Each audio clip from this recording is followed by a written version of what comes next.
But this week was pretty good so far. Today was a little bit of a struggle. I was kind of going the wrong direction, but yeah, can't complain.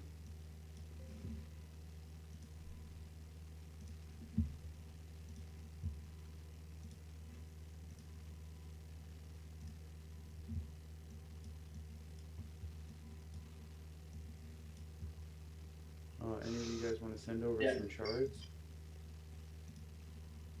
Hey guys, good evening and girls.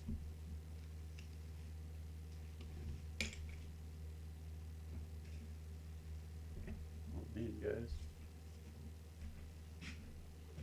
how'd you guys all trade? Any good?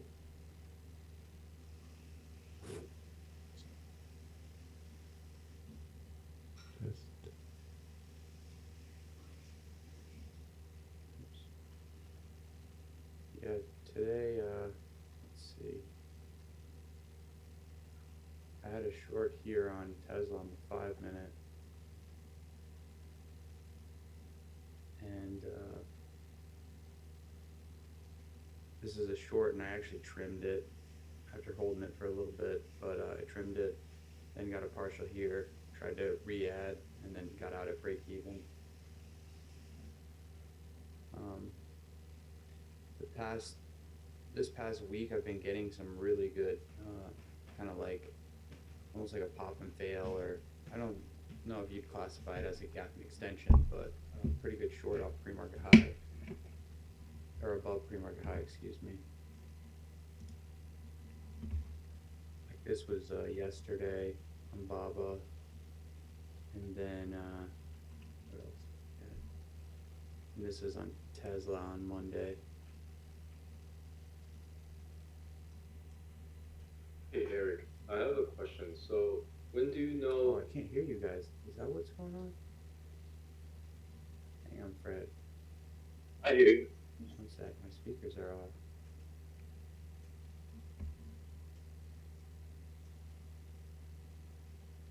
Can you hear me?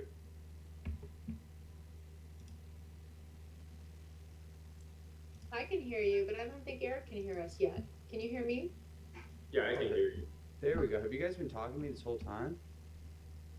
man, we've told you all our secrets. I didn't realize my speakers were off. Can you hear me now? Yeah, yeah. Sorry, guys. Yeah, cool.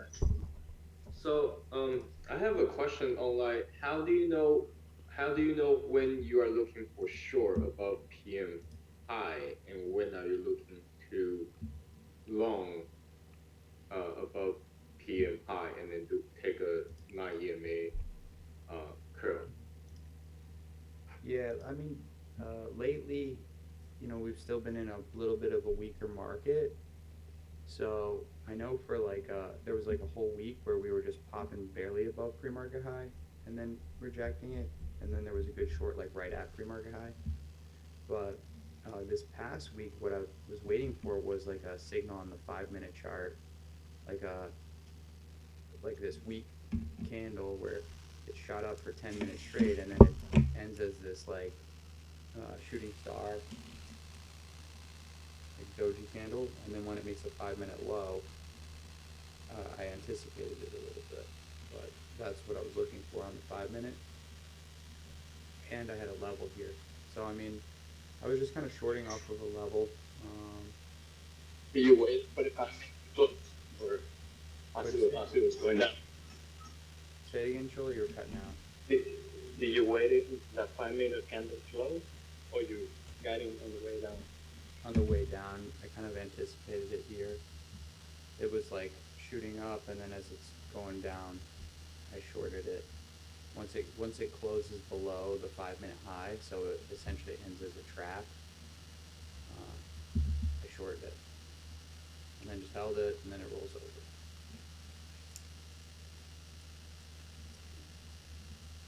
So on the 1 minute, it almost looks like I kind of chased into it from the high, and I didn't top take it here on the 1 minute. But I had a wide stop loss, and then I peeled some off at 1R, peeled some more off.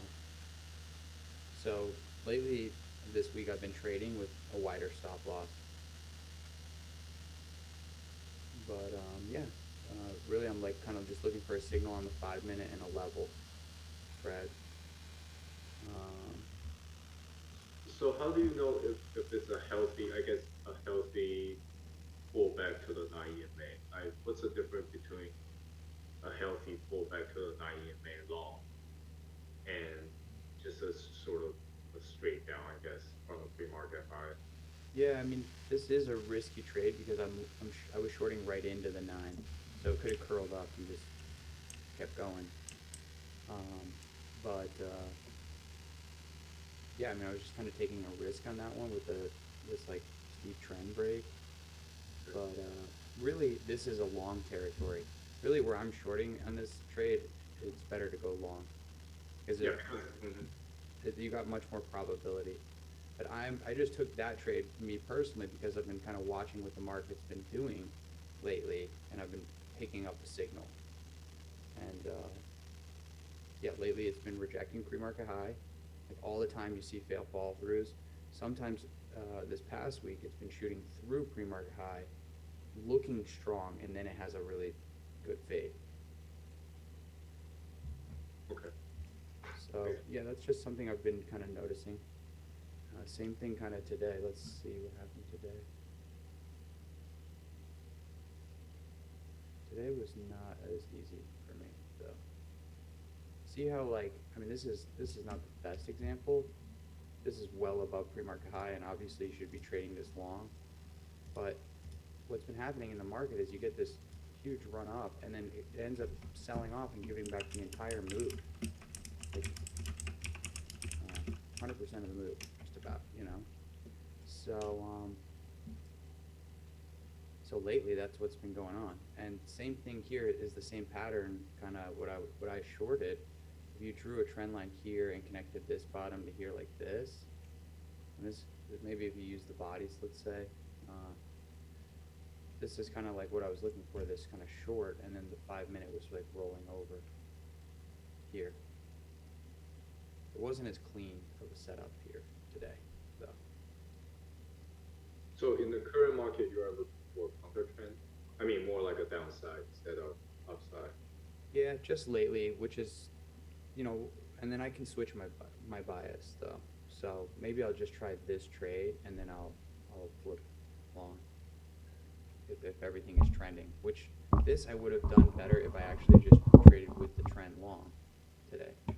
So what was working yesterday didn't. I mean, it landed me a good trade here, but it didn't work today. So yeah, so that's kind of just something that's been going on. I told you I've been using these Fibonacci levels and just daily levels, and I've been just noticing that pattern happen lately. The other thing I've been noticing is we get to this point below pre-market low, and it starts to curl up below pre-market low, and then that is the good spot to buy it. But yeah, that's just something I've just been picking up on. I would say that it's probably better to go long above pre-market high, but just be careful at the open because it's so trappy.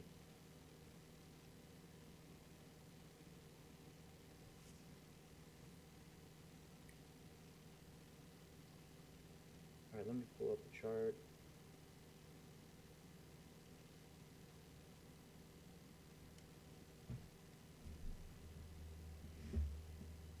You know whose charts I saw that was doing so good was Mary. She's just rocking it.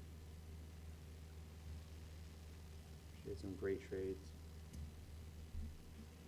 Yeah, and I like how a couple of them, she'll,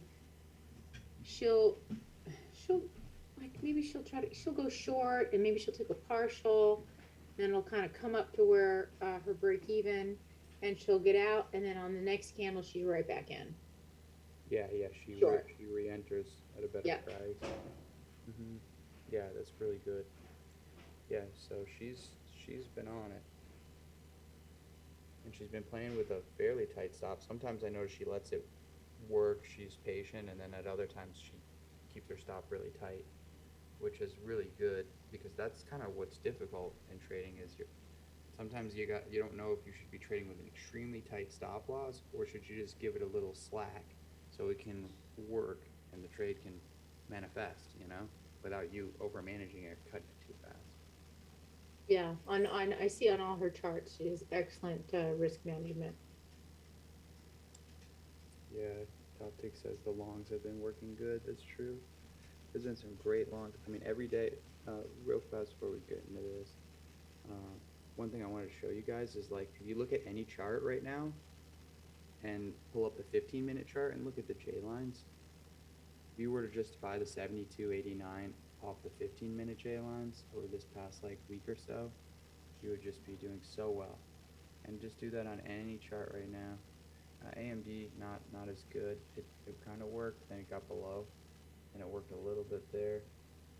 Let's see, NVIDIA. Let's see, NVIDIA was kind of working. Yesterday it lost it.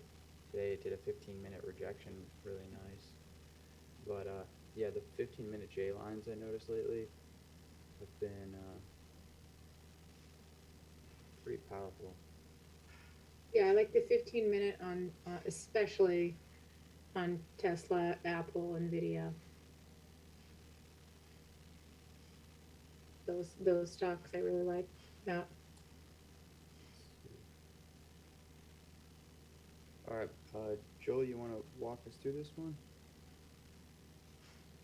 Yeah, this is the one I was trying out today. This is a day two, which is for me not my favorite setup. So I'm kind of learning it, talking to Mugen. So I gave it a try with a small size. So I start adding. So I got in the 5-minute J lines on pre-market with a small size, and when you push to what is that, 8, almost 9 o'clock, I added up there, and then I had a feeling that it could keep going up because the volume was so low. And I noticed sometimes if you have no volume, it can go either way really fast, like it happened in that last candle. So I just cut a little bit, and then I add right before the open, which I don't like to do, but I did it anyways, which I think is a mistake on my part. I'm not happy about it. It worked out, but I'm just not happy about it. And the trade worked, but what I didn't like is just I was looking at this trade, which is not a A plus for me, and I missed my A plus setup at the opens. With some perfect partials. Yeah, it flushed. That first candle at the open, I was uncomfortable because I didn't like how the volume came in, but that's usually what happens. So I said, okay, I'm gonna hold it, see what happens. And I saw it was kind of weak, and I wanted to go to like $2, but it wasn't going, so I just covered a little bit at 220, and then at the J lines I added everything that I covered on the 220, and I used that as a reference for my next cover, that low day. And the second time we got to J lines, instead of adding my whatever I cover, I just added half because we have a double bottom. I'm gonna add just half instead of, so I can manage my average. Yeah. But as soon as I added, I saw the volume coming in, so I just cut it. And good thing I cut it because it went up like another 15 cents. Yeah. Yeah. So I was like, oof, I was lucky. So, and that was it. I'm practicing these day twos. Just I like the open. I like when it's moving. This thing was like watching pain. It was making me anxious. Just waiting. And the level 2 doesn't tell you anything because the numbers, the page doesn't move. So I kind of like, I wasn't comfortable in this trade. Well, those are good ads too by only doing 50%, so that way you're not bringing your average cost too low. Yeah. Yeah, no, it worked out. I'm happy with it. Anybody got questions for Joel? Did anybody else trade this thing?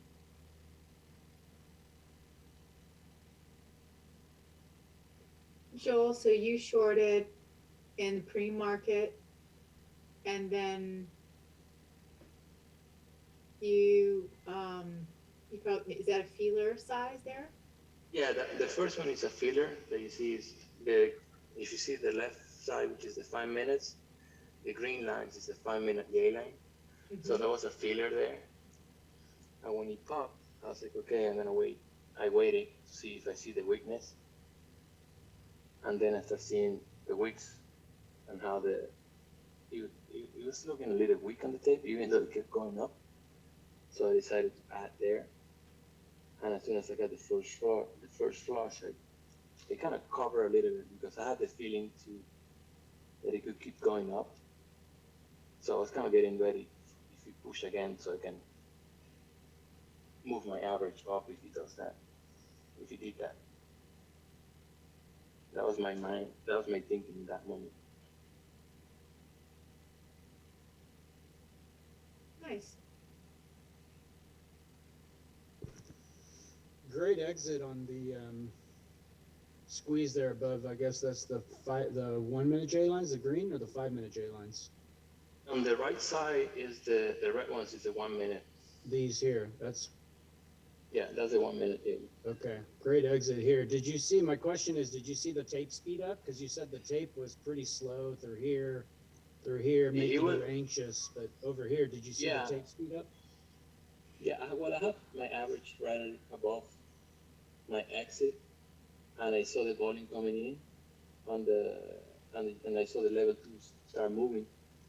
So okay, if you get close to my average, I'm getting out, and I got out and just kept going up. Yeah, and if you draw, I mean, you have a. I would The train say line, I would have recommended waiting for the reaction here, right, to see what it does here before entering because it broke that. If you look at I'm looking at a 30-minute chart, and it's also a trend line, a major trend line from a 30-minute chart. I see here. Yeah, I was kind of looking. I was looking like what I did on the first. That you see how it started stalling right at J lines, and I waited for 4 candles back. I want to do that here, but sometimes when I wait too much, you flush down and I miss my entry on my ad. So that's why I decided to, instead of adding 100%, I added 50% and anticipate a little bit, but it just didn't work out. I didn't look at the 30. Good cut.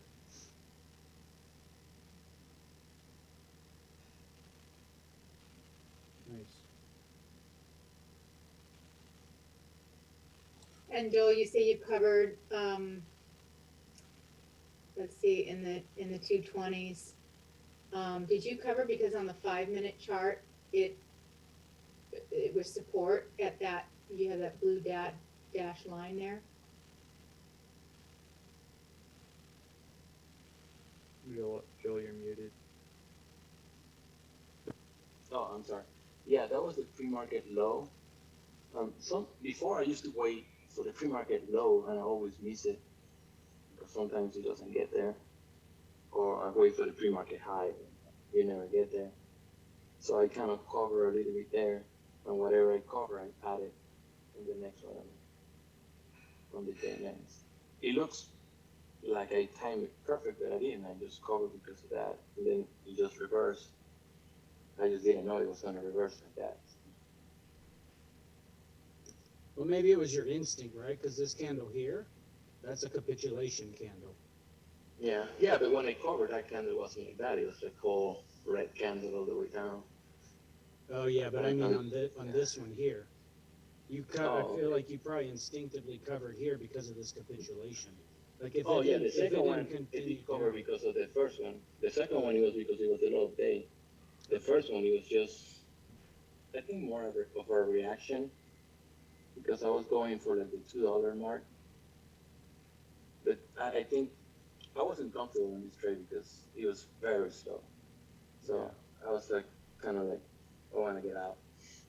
I don't know if you saw, I drew a trend line over here on the 5 minute, and that's that's a good cover based on that as well, right? When you, like you're saying that it doesn't always go down and touch the pre-market low, you can just take a couple of points because this is a higher low right here than this one. So you have 2 points there to give you a trend line based off of a decent time frame, a 5 minute. So Yeah, no, yes, that makes sense. I didn't see that trend line bottom. I was going from a reference of low of day and then the 1 hour gains. So OTC, when, I see what you're saying, that it's making a higher low there. And then, but from the blue dash line above VWAP there, if that yellow line is VWAP, it almost looks like it's making lower lows from that, and that it's gonna continue on a The downtrend. yellow line, the yellow line is the 200 on the 5 minutes, and the dotted white line is the big one. Oh, okay, gotcha. yeah, the reason I do that is because I don't just draw the trend. I drew the trend line off the 5 minute, but I went and checked a higher time frame. So immediately, if I draw that trend line, I'm not just going to say, okay, the 5 minute and what is that? You know, very few time period, 4 hours or whatever that is. No, that's not. That's 2 hours. I'm not going to base that off of just that time frame. I'm going to go to a higher time frame and see if I can validate this trend line, which I did. Nice, okay, I went to a 30 minute. gotcha. Yeah. Okay. I won't draw a trend line on anything lower than a 5 minute, but I always, and I color code them, and I've talked about this in the past, right? That would have been a white trend line there. But in order to see how strong it is, I'd go to a 30 minute at least, hourly or higher, and validate it. But here, I would honor the 5 minute trend line, mainly because it's the first 30 minutes of price action on a pretty, I don't know, it's not a small float. It's a 31 million float, but it moved. They're playing it similar to a small cap. Keep this on your radar for tomorrow, guys. For a long. This is yeah. See how it matches up when you use Eric's doing it right there. So when you use this point and this point here, it matches up perfectly for that dip to take off. And then of course you have the 30 minute J lines there as support. So. I got a question about that. I saw a tweet by All Day Faders once that talked about how different time frames matter depending on who the big player is. And I was wondering if there was any confluence with how a stock is more likely to play out once you figure out if the bigger player is going to be some big time institutional buyer or a market maker or a whale or some just retail buyers or sellers. Does it matter?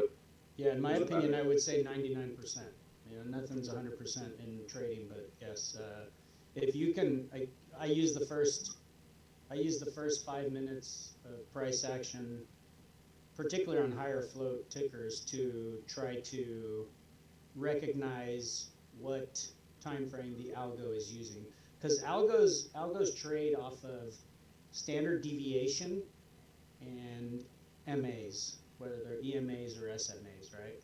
They have to be coded to something, right? You can't, when you write an if-and statement in coding, it has to have by definition, it has to be a logical statement. And so algorithms is coding, so those algos have to be coded to something. They can't just be coded to thin air, or, you know, because price action is dynamic, right? It's moving from 220 to 250 to 290 to 190, etc. So they have to use a point of reference for their code to work. So would you say, like, typically you would switch to a higher time frame based off what you see to the left of the chart, like past historical examples from the previous day or past couple of days from when the stock was in play? Perhaps, like, this is mostly for big caps.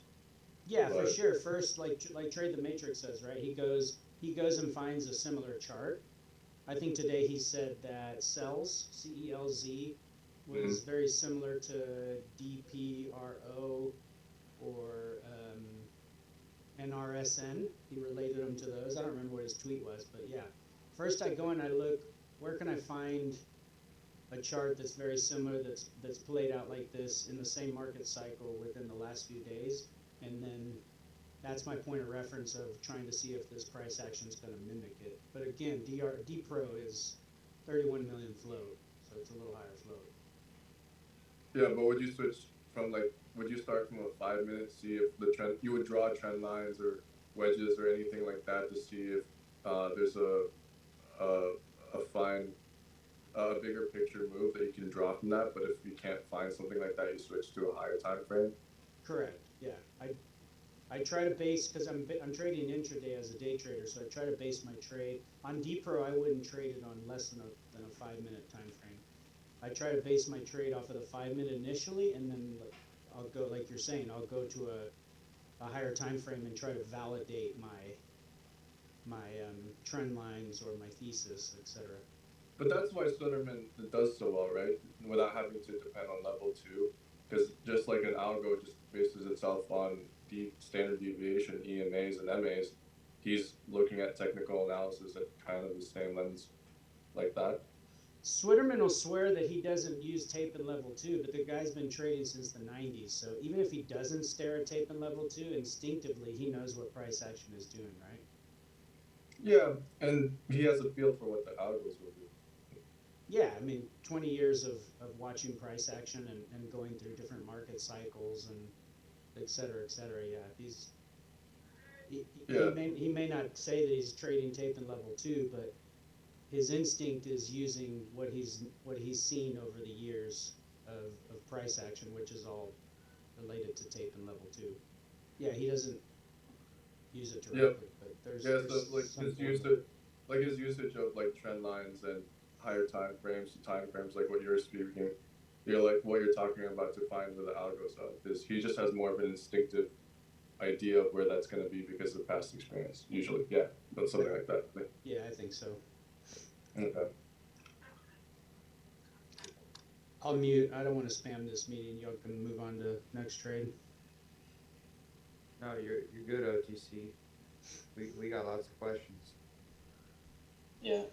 I always feel Hello, bad TC? because I always spam your meetings, Eric. So Now they're your meetings too, man. We're all You know your what I mean? meetings. It's everybody's. OTC, when you work in the 30 minutes or 15 minutes, do you wait that to align to take your entry on the 1 minute or the 5 minutes, or you just take your entry on the 1 minute when kind of it's aligning with the higher time frame? I don't trade the 1 minute at all. Only time I use the 1 minute, I have it off to the side. I use it to glance at microstructure, right? If I'm trading something that's a very low float and it goes parabolic, a good example right now would be either Hour or Miro, M-I-R-O. You want to pull either one of those, Eric?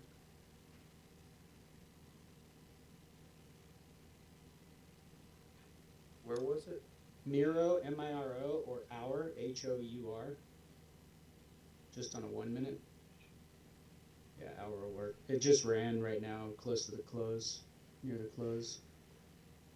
On a 1 minute, please. So, and then scroll into that. Yeah, so I trade the 5 minute, right? Can you put the 5 minute over here? Thank you. Okay, so for me, that's an A+ setup, okay? This is my 5 minute blow off candle, double top, right? Double or triple top, whatever you want to call it. That's a double top, right? What's my risk? Right here, right? And I'll give it a few cents. But look, this has to be this is perfect. It has to be the highest volume of the day, which it is, right? It's got a blow off here, and then it retraces back. And so what I'm looking at over here on the 1 minute, if I don't see something like this set up on the 5 minute, like in this case, I don't need the 1 minute to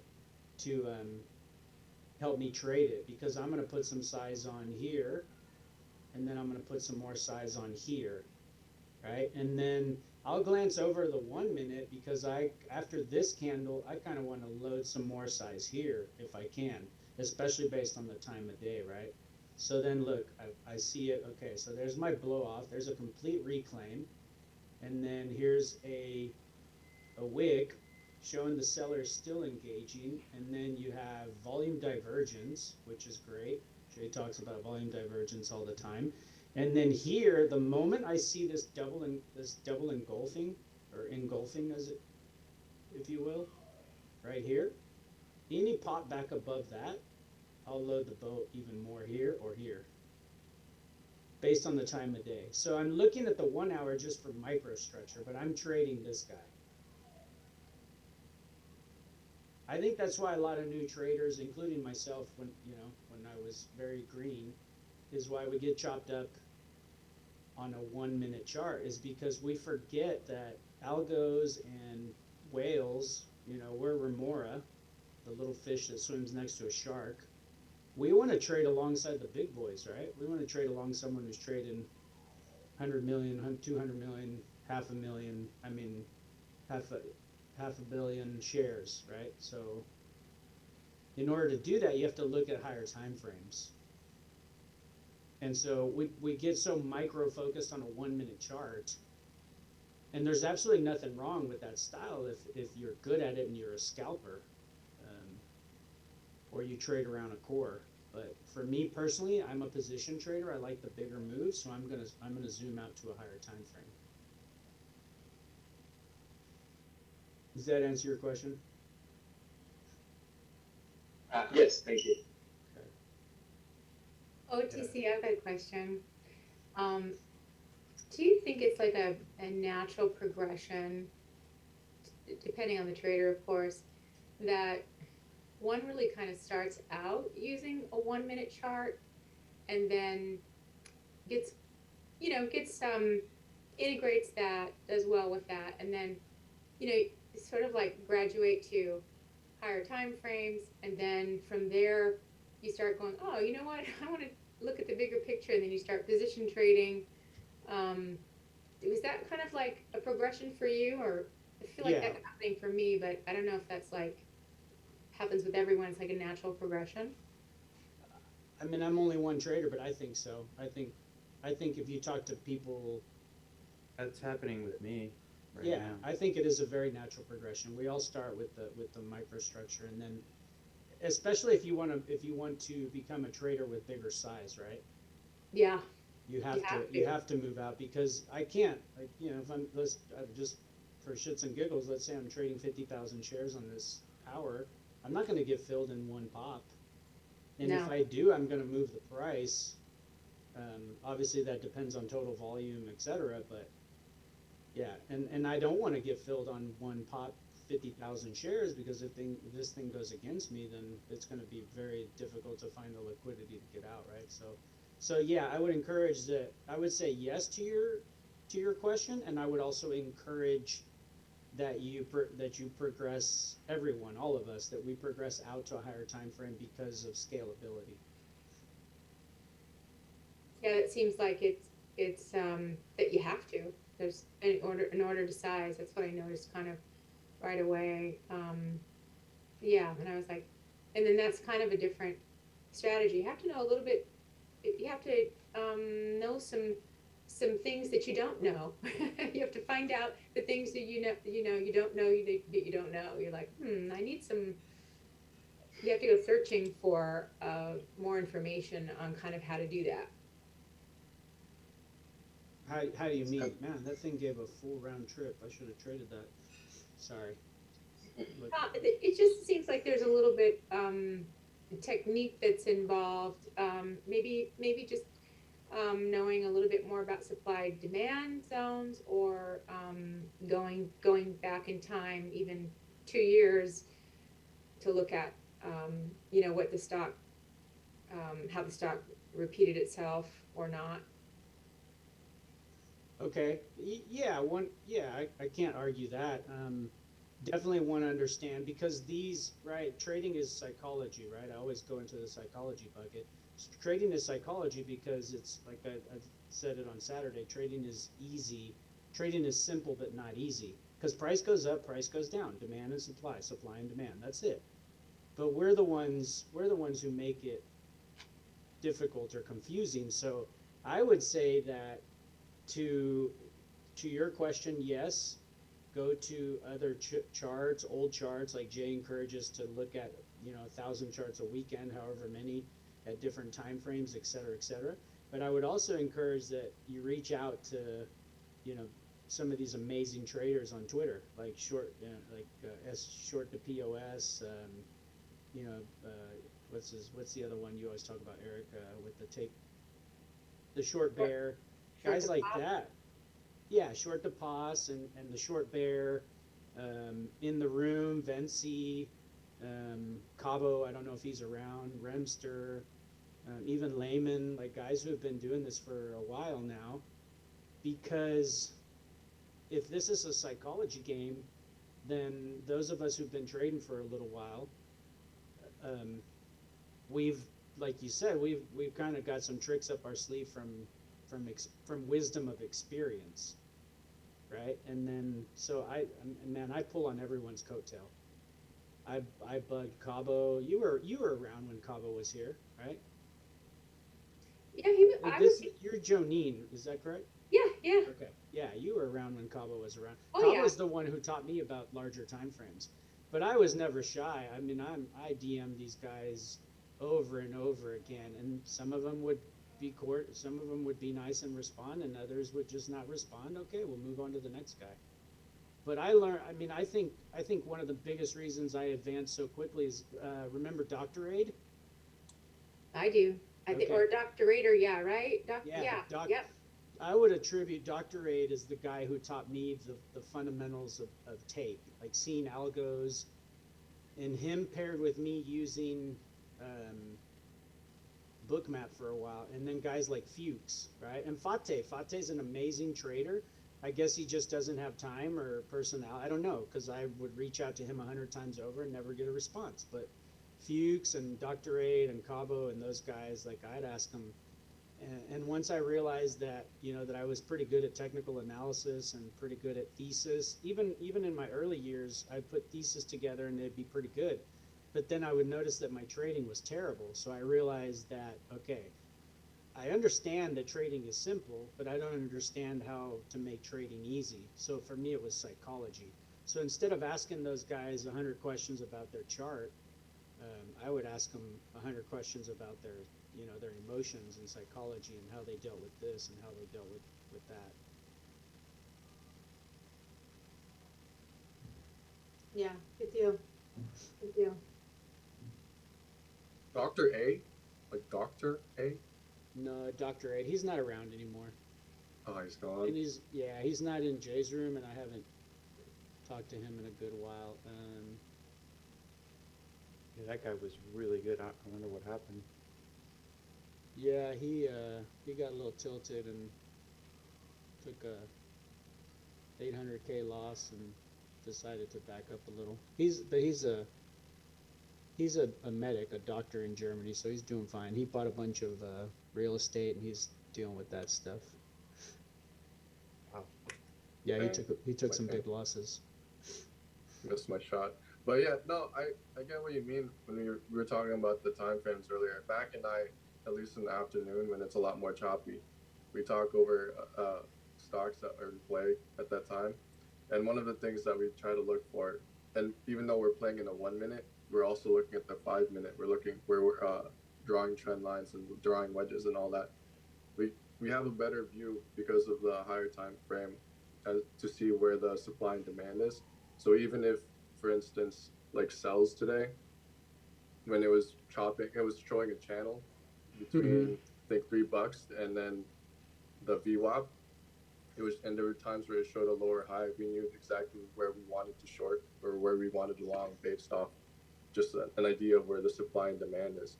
And I think having an idea of where the higher time frame is showing those levels of support and resistance, especially in a channel, can help with the choppiness that happens in the 1 minute and in the middle of that range.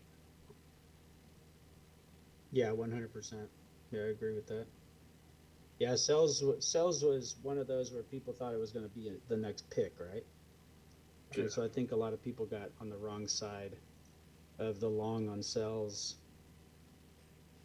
Yeah, when it reversed like that, we were looking to see if we could long it. I know Mac was, but we kept seeing the rejection at the VWAP, we saw that there was some good demand, some good supply there, and we just kept uh, trying to rail that. Poor choice of words, but Yeah, I wouldn't sleep on it. I think it's still in play for maybe a liquidity trap. yeah, When everyone falls asleep on it is when it's going to go. Like tomorrow, it could be a good day too, and fade down, maybe to 250, 240. But if it reclaims that I'm looking at a 10-minute chart right now, right? If it reclaims that 270 level where the capitulation candle is, that thing could continue up. yeah, I'm not entirely sure. I'm not good with the types of candles other than like a doji and a hammer, but yeah, I can see that. Well, capitulation just means that someone's surrendering, right? It just So means capitulation just means surrender. So when you see a candle that looks like this, price action just keeps going down, down, down, down, down, and then all of a sudden you see a candle that looks like this. Who gave up? Who surrendered? the shorts. Yeah, the shorts did, right? And so then from here, it's kind of the same thing I just showed up here, right? This is a capitulation candle on the seller side. So then from there, you just look for a retrace back to here, somewhere here. 50% is typically a good area. And then now you have a defined risk. You can get in somewhere in this region, and then hopefully it goes, to the moon. Yeah, That's all I mean by those capitulation candles. it's usually hard to distinguish for me, at least right now, whether it's the retailers are giving up that causes that stock to reverse at that point in time, or they're trying to trap or paint a picture. Like even with the hour, that 5 minute candle, it shows a form of capitulation that shows the longs are exhausted. But at the same time, I could imagine that the market makers are trying to consolidate it for a little while, doing that higher lows, propping it with lower volume to potentially trap more longs who are looking for a breakout. So that's why I said it has to be the highest volume of the day, right? Because this candle happened very quickly. It was an organic move up. What does this tell you? If it's the highest volume of the day, what happened at the top? You can see it right here. The seller slammed it, right? The seller said, no, sir, you're not going any higher than 4. Right? There's 4. Okay. Even Switterman talks about this, right? When you have a trend line is just telling you to pay attention to what's happening in this area. But he calls them diagonal supply and demand, resistance and support lines. But what happens at a horizontal support and resistance? Everyone gets Chopped up. Well, that too, but everyone gets interested, right? As soon as you see a level that's very strong, whether it's support or resistance, there's a lot of interest to trade. So why doesn't price action just hold that level always to the T? Well, because there's so much interaction here that there's a battle and then you have the manipulation that it's going to push one direction or the other before it does what it's going to do, right? Yeah, that's why for me it's like with channels they can always extend it a little bit bigger.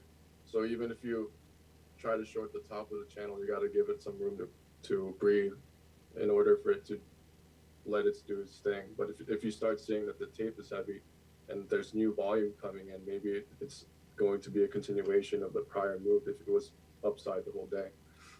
You're talking like a regression channel or just a channel of price action? Something like this where it does that.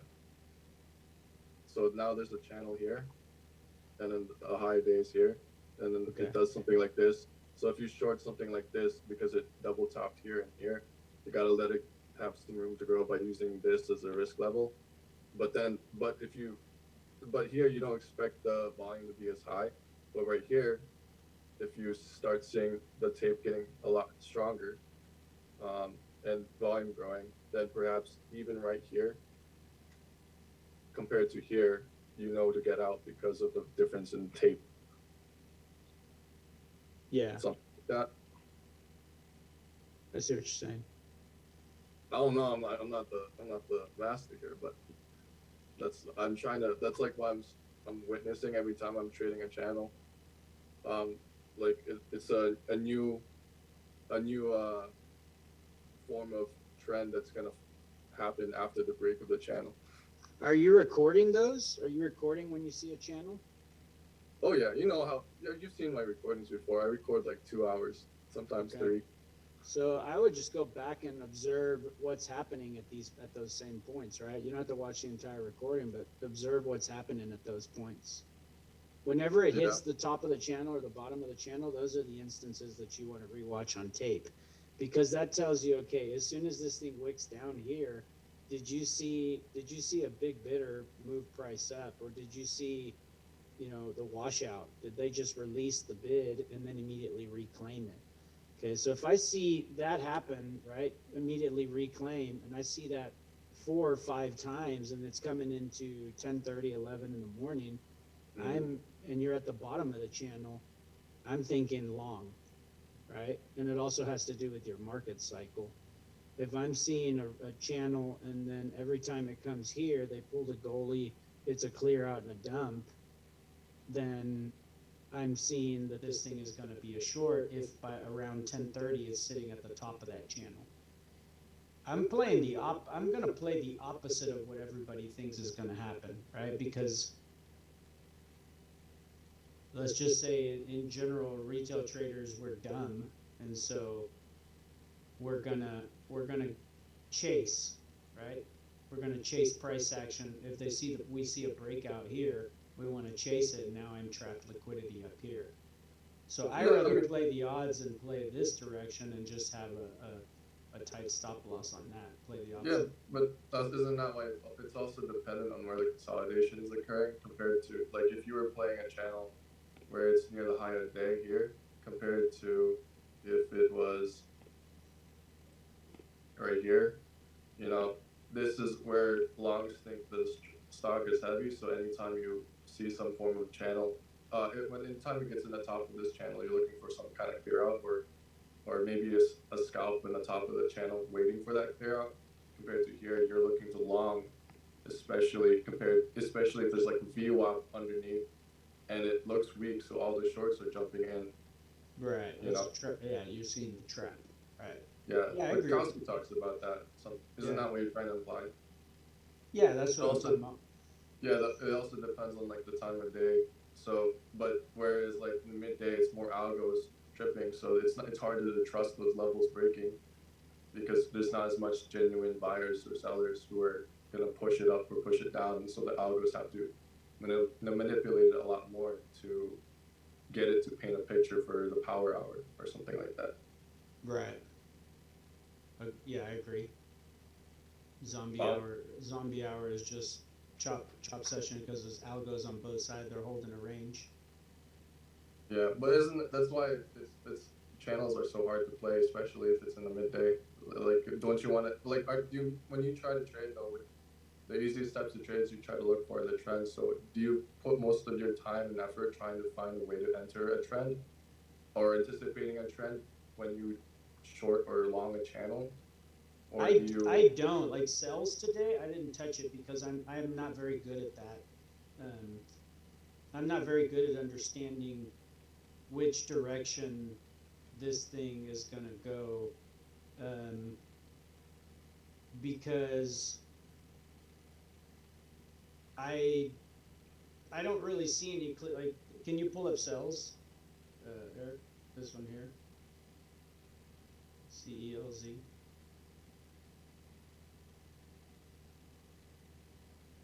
Oh, you might have stepped out for a minute. But cells did that, and I don't know how that played out. Like I didn't know which way that was going to play out. Because it's sitting, I mean, if you look at it on a 10-minute chart, it's basically sitting between that indecision doji that was created in the second 10-minute candle in pre-market. Oh, okay. You see what I'm talking about? This one. See this candle right here? An indecision candle? Is that Eric? Yeah. Eric, Can you switch to cells? can you pull up cells on a 10-minute? Okay, so look at this. This. Oh, where's the 10-minute? Right here. So, see this? There's the bottom of it. That's an indecision candle, right? It's a doji. Yeah. Body is equal, wicks are equal. Yep. So for me, that's a no trade because they're just holding it right there. For me, that just tells me chop session. If it's not like if there's no wicks, there's no wicks to the high side, wicks to the low side, wicks to the high side, etc. Then to me it just tells me there's no trade there because I'm not going to trade inside of that range. I want to trade out here. I want to trade out here. Right? So I want to see how it's behaving when it hits this level. When it hits this level, what is the tape doing? Is it speeding up? Is it slowing down? What are they doing? Like they did here. But for me, this time of day, I wasn't going to short it because you never know. This thing could turn into the big squeezer, so I don't want to get in front of that. Right? Yeah, I but- wouldn't touch it until it breaks out the high of day, right? Using the trade the matrix ideas. If it started shelving right here after it broke out, then I would trade it. Yeah, because that's where they would try to make it look strong just to clear it out. Yeah, to me this is too difficult. So Oh, I like- see where people can start accumulating position here and putting on size here, et cetera. But if you accumulate position over time, to me with that channel, this is a 50-50 trade. What if this thing knifed on them? Yeah. Right? Then you're hosed. But that's like, you know, that's where there's a clear difference between our levels. I don't know exactly. I wouldn't have thought to have used the doji, especially in a 10-minute, to base off levels of, you know, choppiness within that range. I would have just looked at channels within that intraday to see if it was going to be choppy. So I don't know where I could learn that except for like just looking at charts all the time and asking people. Well, the high volume. Okay, so this is a short trigger right here.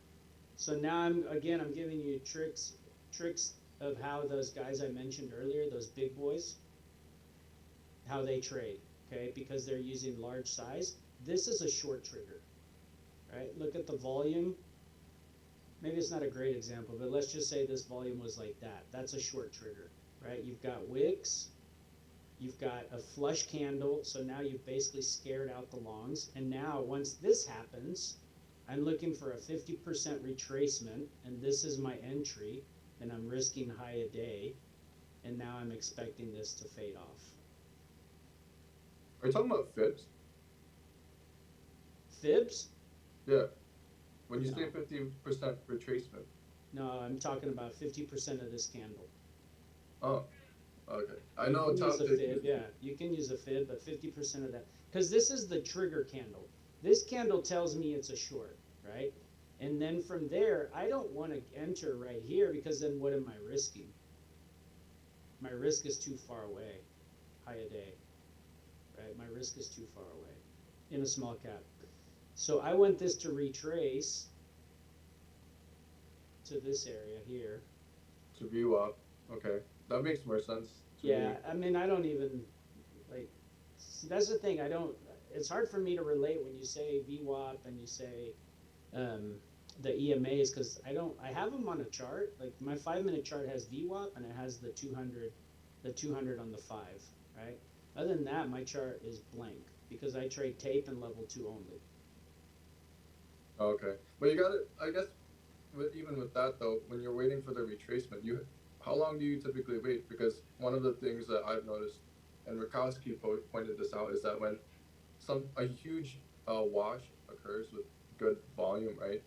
The next few candles that occur after it will typically reject the nine or EMA. I know you said you don't look at that stuff, but like that just shows how strong the the sellers are, the supply is. So do you wait for that kind of retracement within the next 10, 20 minutes, or is there a certain time frame where it's invalid and now the control is totally switched to the longs? Or So if this happens, so let's just say this is the highest volume of the day, right? Let's yeah, just, in theory, we're saying that this candle created the highest volume of the day, which it did here. So now I have a short trigger level. So now let's put a line on that level. Okay, so, and I think that ended up being VPOC, right? Okay, so that's my short trigger. So then I'm just watching how price action behaves. I mean, shoot, you've seen Rakowski's. If this thing grinds up really slowly, that's even better because it's basically got no demand. That's going to be previous shorts from up here taking profit, and it's just it's a natural mean reversion there. Now, if this thing shoots up on bigger volume than here and starts shooting up halfway, then yeah, I'm not going to touch it. I'm going to wait to see how it's going to behave even higher, because to me, higher volume and higher candle is telling me that it's the new target for this price action is this level, right? High a day. So then I'm going to wait to see how it behaves up there. So I can't really get. I don't use a time frame in terms of how long it takes to retrace it, to do the 50% retracement. It's really just more of a feel of how the price action is behaving on tape and level 2. okay, yeah, because I mean, with the ones you mentioned where it slowly grinds back up because the shorts are covering bit by bit. I wouldn't have even thought that either. I would have just thought, oh, are they trying to bid profit so that they can potentially move it higher, or are they? I guess that's different because they're not painting it with lower highs. It was just one huge wash, so there's nothing to paint. So I guess Right. that's okay. I just answered myself. So That's excellent. But right, think of so always think about I always think about what traders are doing. If you got in right here, would you take a partial here? oh yeah, Okay. So now multiply that times, I don't know, 10, 20, 30 million people. What's going to happen if you and every other person who got in up here takes a partial here? Price is going to move up, right? yeah. That's naturally supply and demand, price is going to move up. Right? But what happens if it gets to this level here where we are what happens if it gets to this level right here and the tape just speeds up inorganically upwards, and then you see an immediate rejection? Clear out. Yeah, a clear out, but it tells me that the sellers that were up here have now moved down to right here or right Yeah. here. Okay. This That was guy good. right here does not want his core taken out up here, so he's going to engage the tape right here. He's going to add, right? So we're talking big players. We're talking the big boys. I don't care what you're doing. I don't care what I'm doing. You shouldn't care what I'm doing. I don't care what Eric's doing, and you shouldn't care what Jay's doing, because we don't make price move. We care what the whales are doing, what the big boys are doing, and the big boys are the institutions and the hedge funds. They're the ones that. So the 50% retracement that you're talking about is something that they do a lot. That's I think so. I mean, naturally, if you look at Fibonacci retracements, right? If you go back and go back and get, I don't know, 50, 20, start with 20 charts. Go back and take 20 charts and put a Fibonacci setup on this and tell me where the 50 lies, right? and then do that for 20, 30, 40, 50 tickers and see how price action retraces. How much is this? How much is here to here? That's $2. So Oh. it's, where's 50%? Boom, look at that. Right? Go back and do that over 100 charts and convince yourself that the 50% retracement works. Go do it on, start doing it, do it on a 5-minute chart, and then do it on 10 minutes, and then do it on 30 minutes. Pick different tickers and do it. And tell me where the 50% retracement is. Boom. Look at the Are you talking reaction. about? Look at the reaction at 50%. Okay. There's a reaction it's- at 50%. That was more for the long side though. So if you see some 50% retracement here, because the fib is going this way, this is where you expect to see some support. Is this not 0 and 100? I don't know. Yeah, 0 and 100, right? 0 and 100. Whichever way you paint it, 50 is 50. Whether it's coming from this way, it's 50%, or whether you're coming from this way, that's 50%. From a top to a bottom. Right? Yeah, that's true. It's a perfect triangle, right? It's 50% any way you cook it up. From here to here, your 50% never changes. Whether you're coming from, it's a little off, but if you're coming from the top or if you're coming from the bottom, 50% is always at the same. You know what? I think I mixed it up for a second. When when you're talking about the 50% retrace, not 50% retracement of that candle, you're not talking about Fibonacci's. I think I mixed it up. Well, do a 50% retracement of that candle as well. 50% is 50%. Yeah, in that case, I was talking about, when we were looking at cells, I was talking about 50% of that candle. But I mean, if you have a candle and you draw a Fibonacci on that one candle, 50% is 50%, right? It's a perfect triangle.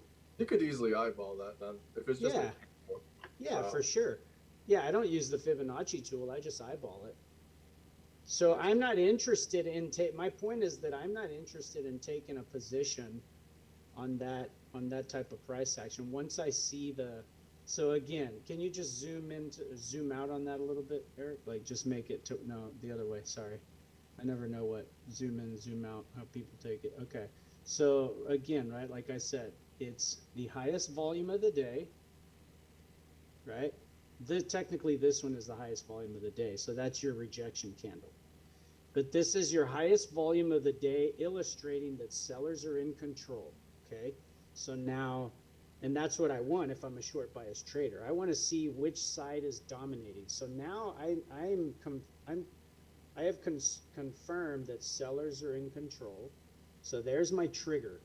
So this tells me, the fact that it did that on high volume tells me it's a trigger. Now, if I take 50% of that candle, something like that, okay, so now I'm only interested in taking a trade inside of this box, right?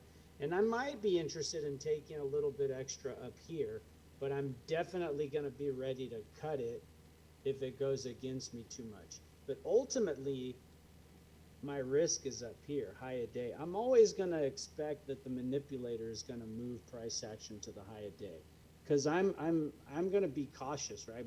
My idea is always that I want to make money in these trades. So I'm going to be more risk averse than I am I guess confident in that this trade's going to work. As Switterman says it, I'll read it. It's right here. I have it printed out. Switterman says it. When I execute my first entry on a new trade, I assume I will be wrong. I don't do this because I am a negative person or lack confidence. I do this so that I am mentally prepared to stop out when I need to. Stopping out correctly efficiently keeps me out of danger and ironically keeps me profitable. So my point is that I always think that every trade is going to be a loser until it's not. Right? Because if I go in automatically having a bias that my trade is going to be a winner, then what's going to happen if price action goes against me? I'm not going to honor my risk. So You're gonna freeze always have the mindset that every trade you take is going to be a loser, and you'll be ready to stop out when necessary. But if you have multiple stop risks, though, what exactly is your size? Because if do you have a set size once it reaches that 50 retracement, but as soon as it reaches that first stop loss, you take partial out. Yeah, so I know how many bullets I'm going to break this trade into, right? So ideally, I want to take this trade here, like I said, inside this box, and I don't want to risk above maybe this wick right here, right? Mm, So I might load the boat inside of this, but that's just going to be based on my price action read, right? On my read of tape in level 2. But if this thing gets up here and the bid starts holding right above this, I'm going to cut some size. Why? Because now I'm going to move my risk to this area, right? And then I'll add size based on the reaction that happens here, or I'll wait until it gets up here, right? Ultimately, I know that if I take a couple cuts within this area here, and then at the end of the day, this holds as a good risk level, I still, if I'm full size here and it gets all the way up here, if I'm full size inside of here and it gets all the way up here, it might be too big of a hit that I don't want to take, right? So cut some size. Or I'm going to break up my bullets properly, would be the easiest way. If it comes here, I'm only taking 25%, right? If it comes here, I'll add another 25%. If it comes here, I'm full size. Why? Because you want to be as close to your risk with full size as possible. Why? Because every time, let's say if I put 25% here, 25% here, and then I put the 50% here, my average is going to be closer to this, right? Closer to up here. If I put too much size here and then I only have little bullets left and I put 25 here, 25 here, my average is going to be down here. So now if it hits my ultimate risk and my average is down here, I took a bigger loss. But I'll erase. If my risk is here, right, and I took an entry here and I took a little more here, but I put the majority of my size on in here, then I have a much higher average and a much tighter risk. but how can you, like, I know that, like, I've done some experiments with that, and I know traders who do one or the other, and sometimes both. But it's like for me, having experimented with both, it's hard to tell at what point mentally, right, where a stock is doing it in a way where it's better to do it the first way you mentioned, where you do full boat, and as it goes up, take some bullets off, or you size in according to how close it gets to your risk level. You know, like those are two separate things that have their own methodologies behind it and mindset, but how you can distinguish which one to use at that point in time, I'm sure that depends a little bit on price action, but how would you base that off of? I would say that you should always have a maximum number of what you're willing to lose. I mean, we don't want to trade P&L, but at the same time,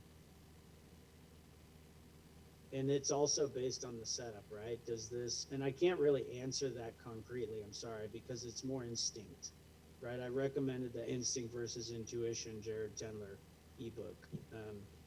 Instinct is experience and wisdom that you've seen enough times to where you understand what is happening, that gut feeling of where you understand what has happened. Intuition is just virgin instinct. Intuition is knowledge that happens that you've seen, but you just don't understand why it does what it does because you haven't experienced it enough times. So my point is that if this is not an A+ setup, then I know that I'm not going to risk as many bullets. Let's just say I have a total of 10 bullets for the day, whatever that number may be. I have 10 bullets for the day. And this is a trade that I've been planning on taking it and I like it, but it's a B grade trade. well, maybe I'm only going to risk 2 or 3 bullets, right? So now I know that based on this level being my ultimate risk, 2 or 3 bullets out of this number will leave me 7 bullets if this trade doesn't work. My point is I'm not risking more than 2 to 3 bullets all the way up here. So then now from there, I better size accordingly if I take position in here, right? Now, if I know this is an A plus setup, then maybe I'm risking half my bullets here, or maybe I'm risking 7 bullets. Probably not 7, maybe half, maybe 6, right? And I'm risking off of this. So now I'm taking inside of here, I'm taking, 2 bullets here, then 4 bullets here, and now I know that if it comes and gets me out of here, then I've used my 6 bullets for that trade, right? But I think it's an A plus setup. If this thing is an A plus setup, I've been patient all day long. This is at the end of the day. It's a late day fade. It's set up all day. I've watched the tape. I know the way they're manipulating it. I've got a level to risk off the daily because I always base my thesis off the daily. And this is my max risk level. Boom, and I take all 10 of my bullets. Well, I have 1 trade today. That's it. But I know this is an A triple plus setup. So I'm willing to risk my 10 bullets here. And if it gets me, it is what it is. That's just variance, right? That's just variance. Unfortunately, today, even though it was an A triple plus setup, something didn't work. Or it did, and I just panicked and I got out. I should have given it maybe a little bit of slippage. Like, we don't know. There's so many variables that can occur that just don't necessarily go our way. I mean, this kind of trade where I use 10 of my bullets, those trades come up maybe twice, 3 times a month, right? They don't happen often. Those 10 bullets, you have a set dollar risk on, right? Correct. Well, base it off your MDL, right? You know your MDL for the day. Oh, that's your, okay. Yeah, that's my 10 bullets. And my MDL is not always the same, right? So month of March, I posted it in the mentoring room, right? Month of March has been kind of choppy for me. Fortunately, I've been able to make back over 100% on the very next day. But this month has illustrated to me, because I've been green, red, green, red, red, green, since March started, that this week when I started analyzing, I said, you know what, I'm not at my peak performance. The market is not playing to my favor. This is not the market cycle that I like. So I reduced my MDL. So today I reduced my MDL. I took, all week I reduced my MDL. I took 2 MDLs Monday and Tuesday. And I reduced my MDL today. I did not take a trade at the open. I was very patient, letting things set up. And man, I made back almost 90% of these 2 lost days just today because I traded process. But that was just, things worked out in my favor today. I still reduced my MDL this week because I have not been trading well the month of March.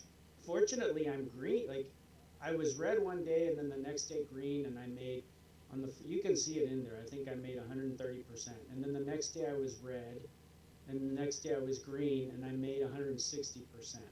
And the next day I was red, and the next day I was green, and I think I made 115%, right? But this tells me that I'm going up and down, up and down, up and down. Just because I'm able to make it all back plus some doesn't mean that I'm trading well for the month. So after doing that for 2 weeks, chopping around like this, I decided, okay, on week 3, I lowered my MDL altogether. Right? That's what I posted in the mentoring channel, that write-up that I did. Why? Because this is not the way I typically trade. I typically have something about a 70% win rate in a month. And so even though I've been very, good at sticking to my process and making those MDL days back, this is just setting me up for a big loss. And I don't want to take that big loss, so I'm just going to reduce my risk until I gain my confidence and I get back to a process. Or maybe my process is not wrong. It's just that the market cycle has changed and is not in the favor of my system. So until I can prove to myself that I've made the proper adjustments in my system, I'm going to reduce my MDL, right? Because at the end of the day, sure, my equity curve looks like this, but right now it's done this, right? Right now I've kind of hit this, this where I got kind of chopped up, so that right there, it looks like this, like a head and shoulders, that Mhm. circle. And then the next 2 days I had MDL here and MDL here, so that's this part. And sure, overall my curve is still upwards, but I'm not looking to break this. Your curve is just like a stock, a price A line. action, right? I'm not looking to break that trend, right? And so today I was able to do this. I'm back, I'm back somewhere, not above here, but I'm back up, right? Yeah. But I still had to reduce my risk because you never know, this like a ticker. It could go this way or it could go this way. And if it went this way, I'd be more upset or in a worse position if I was using last month's MDL versus using a smaller MDL, because now if I did lose today, I would have cut this in half. Right? That downturn, that drawdown would have been half of what it could have been. Okay. Yeah, because it's one of those things where like today I was experimenting with sizing, and I have some dry spells sometimes because I'm just never confident sometimes with my trades. So like I was purposely entering more trades today where I had a wider stop loss. So let's say it was here, but then I want a really wide stop loss, like 5%, 7% away from my stop loss, and then I would have a set dollar risk, right? Let's say like $100 or something like that, and then I would short it here, allowing it to get close to.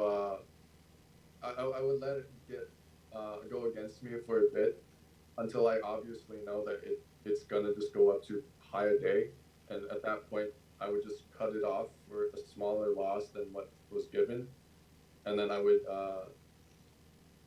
then short it at a higher place instead of at a higher area than just letting it ride like what you talked about, where as it gets closer you size in bigger, right?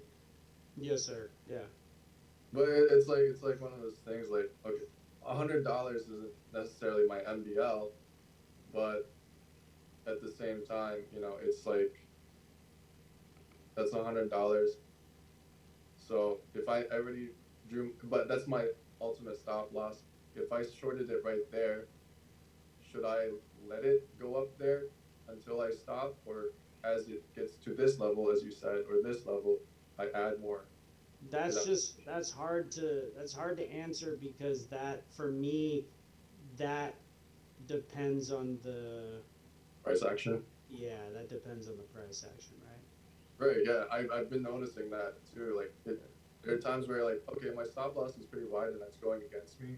But right now, this is the type of price action that I would wait for it to top off before I myself enter. So what's the point of me actually letting it go to my stop loss and risking a bigger loss than I need to? Then had I just got out for a tight stop and then reevaluated and tried for a better average. Yeah, one thing that I do is I trim the position if it's going against me, and let's say I was doing a large size on it. Typically, I'll do what OTC was explaining earlier, a small size, and then I'll wait for an opportunity as the trade's working to add more size, but keep my average cost up high. But in the case that you're talking about, where let's say you enter a trade and more price action is unfolding and it's going against you, maybe you want to trim it up because you have a little bit more of a story to go off of. Mm-hmm. And Yeah, then if it resets up and it's giving some signals, maybe you can add that size back in. that's But like there one of is those that. things. Yeah, that was one of those things where like, there's a J lines and there's a VWAP above, but it's like 6% away. I want to ultimately I would like it for it to go to VWAP, but at the same time, it could also reject the J lines. That's what happened with RZ blah blah blah L. Forgot the ticker name, but it faded all day. Where it instead of it being strong enough to go to J lines, I shorted it at sorry VWAP, I shorted at J lines, risking VWAP, which was like 5-7% away, and then I was gonna let it go against me as much as it needs to get to VWAP. So I had to set strategy where VWAP was the ultimate, right? So I think that's a different mindset where maybe like it's above pre-market high, and you shorted it in this resistance level, but now it goes against you, and now you don't really know where it tops off. That's maybe where a better place to have the tight risk compared to if you had an idea of where it could go. That's where you want to increase your bullets, right? Maybe. I mean, if you've got a better target and you're looking and you're more confident, you're saying in reaching that target, that's the situation where you should add some more size. Yeah, because sometimes it just rejects on the J lines, and sometimes it goes up a little bit above J lines and hits pre-market resistance where it double topped in pre-market, which is what happened. Um, and then you can short that. That's your second area to short, and then there's the VWAP, which is the last area to short if it decides to go up there. But then if it doesn't, it goes down and you're in the money. Any bounces or retracement, 50% of those candles maybe, or of that upside move, you can then recycle or put more shares in to increase your size as it goes further down, if it continues to fade. That's what I've been playing with, but I'm not entirely sure because it's like, you know, the way I mean, was it's good to talking about practice like, both ways. I think that the higher time frames right now are working based on the right signals and setups. Doing that with a smaller size is working. Let's say entering with just a half an hour risk at your stop, and then if it goes against you a little bit, you don't really care. And if it starts working, maybe you can add size at a pullback, or if it is going against you closer to your stop, you can add in big size right near your stop or near a certain level, and you can play off of that level. Oftentimes, if a trade's not working and I've entered in on small size, I can add big size to the position, and then I can turn it into a scratch trade or even a small winner, uh, even though the trade was going against me. yeah, for sure. And it's nice for you too, because let's say, for instance, you're gonna do like a loaded boat setup. DOS does something like for you, right? Where if you short something, you automatically have it so that the hotkey also sets a hot limit. Sorry, stop loss right above it, just in case it does go against you right away. Yeah, and that's where the hotkeys are very helpful for smaller time frames. But also another plus about trading on larger time frames is if I'm trading off the 5 minute, let's say, or 15 minute, and I'm doing it with small size and something's not working, the trade's going against me, I can go down to the 1 minute and I can work my way out of the trade. For sure.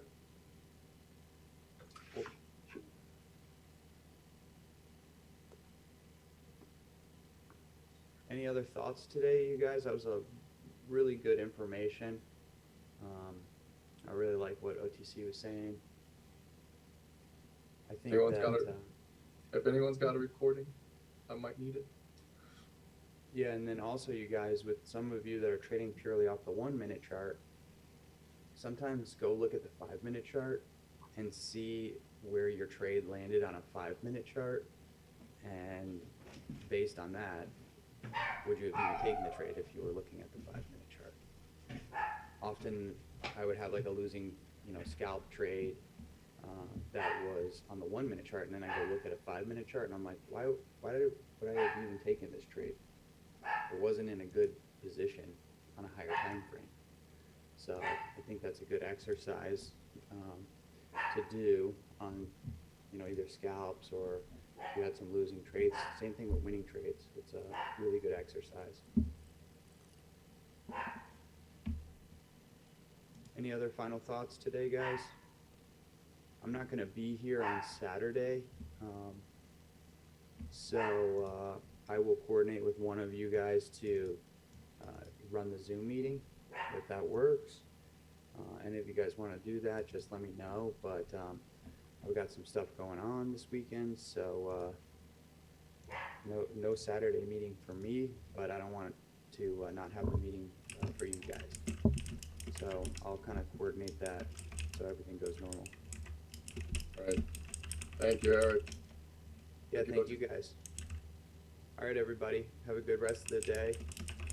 Listen to OTC and message people that are better or that have experience and try to get some wisdom from them. You know, you can't replace time in the market, so it's good to reach out to people. And this is why we pay for these groups, and this is why we're all here. So, you know, get the most value out of it and reach out to those, you know, amongst you.